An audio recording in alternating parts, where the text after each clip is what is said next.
আসসালামু আলাইকুম। খামারি ভাইদের জন্য খুবই একটি গুরুত্বপূর্ণ ভিডিও আজকে দেওয়া হচ্ছে। তো মূলত যাদের খামারে এই মুরগির বাচ্চাদের রক্ত আমাশয়, চুনা পায়খানা, জ্বর, সর্দি অথবা অন্যান্য যে কোনো সমস্যার কারণে অনেকে চিন্তিত থাকেন। তো মূলত আজকে আমি যে মেডিসিনের কথা শেয়ার করব আপনাদের সাথে, মূলত এই ওষুধটি ESB30, এটি দিয়ে কিন্তু আপনার সব ধরনের সমস্যা ভালো হয়ে যাবে।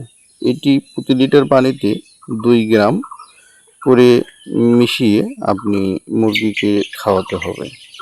দেখতে পাচ্ছেন আমি এই মুরগির বাচ্চাদেরকে ESB30 খাওয়াচ্ছি এই কারণেই যে এই বাচ্চাগুলো বেশ কয়েকদিন ধরে, অর্থাৎ 2 দিন 3 দিন ধরে রক্ত আমাশয় এবং চুনা পায়খানা এবং সর্দি কিন্তু লক্ষ্য করা যাচ্ছে।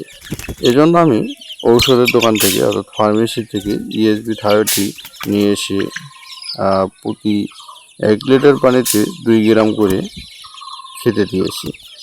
তো মূলত এর আগে আমি ESB30 খাওয়াইছিলাম অন্য এক সময়। তো মূলত এটি যে কাজ করে তার প্রমাণ আমি নিজেই। মূলত একদিন খাওয়ানোর পরেই কিন্তু আমার মুরগির বাচ্চাগুলো সম্পূর্ণ সুস্থ হয়ে গিয়েছে। তো ESB30 আপনি, এটি হচ্ছে অ্যান্টিবায়োটিক। এই অ্যান্টিবায়োটিক আপনার 3 দিন খাওয়াতে হবে, সুস্থ হোক অথবা না হোক। 3 দিনের কোর্স অবশ্যই আপনাকে কমপ্লিট করতেই হবে। ESB30 মূলত এর MRP 20 টাকা, কিন্তু 15 টাকা অথবা 18 টাকা, কোনো ক্ষেত্রে 20 টাকায় নিয়ে থাকে।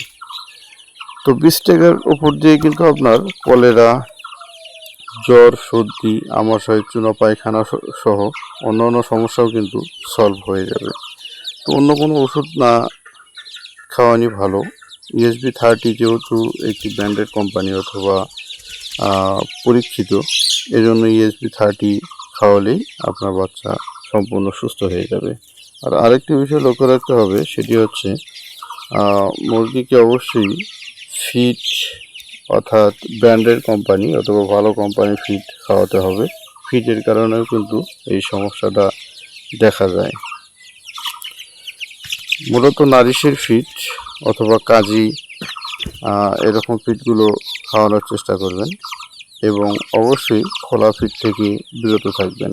বাজারে যে খোলা ফিড পাওয়া যায় এগুলো মূলত হতে পারে মেয়াদ উত্তীর্ণ অথবা শর্ট ডেটের মাল, অথবা লোকাল কোনো কোম্পানির বস্তা খুলে তারা কেজি আকারে বিক্রি করে। এজন্য বস্তা কেনার চেষ্টা করবেন। তো ধন্যবাদ ভিডিওটি দেখার জন্য। পরবর্তী ভিডিও দেখার আমন্ত্রণ জানিয়ে ভিডিওটি শেষ করছি। আসসালামু আলাইকুম।